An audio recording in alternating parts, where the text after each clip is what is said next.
મહીસાગરની લુણાવાડા બેઠક પર અપક્ષ ઉમેદવાર જેપી પટેલને સાંસદ રતનસિંહનો રાજકીય સાથ હોવાની વાત ચારેકોર ફેલાઈ હતી।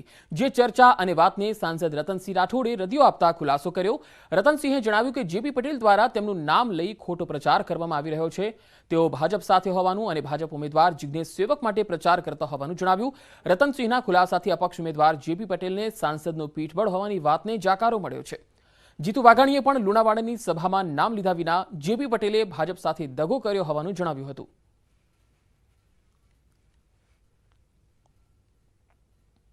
અપક્ષ ઉમેદવાર તરફથી પ્રજાને લોભાવવાની જાહેરાતો, ભરમાવવાની જાહેરાતો કરશે કે ભાઈ રતનસિંહ મારી સાથે છે, આવી અનેક બાબતો તર્ક વિતર્કો કરવામાં આવશે। ચોક્કસ આપણા ઉમેદવાર ભાઈ શ્રી જિગ્નેશભાઈ સેવકને ભારતીય જનતા પાર્ટીનું જ્યારે પ્રતીક મળ્યું હોય, પાર્ટીએ જ્યારે વિશ્વાસ મૂકીને એમને ઉમેદવાર તરીકે ઘોષિત કર્યા હોય, ત્યારે હું પણ આજે પણ જિગ્નેશભાઈ સાથે છું, આવતીકાલે પણ જિગ્નેશભાઈ સાથે છું, આવતીકાલે પણ ભારતીય જનતા પાર્ટી સાથે છું।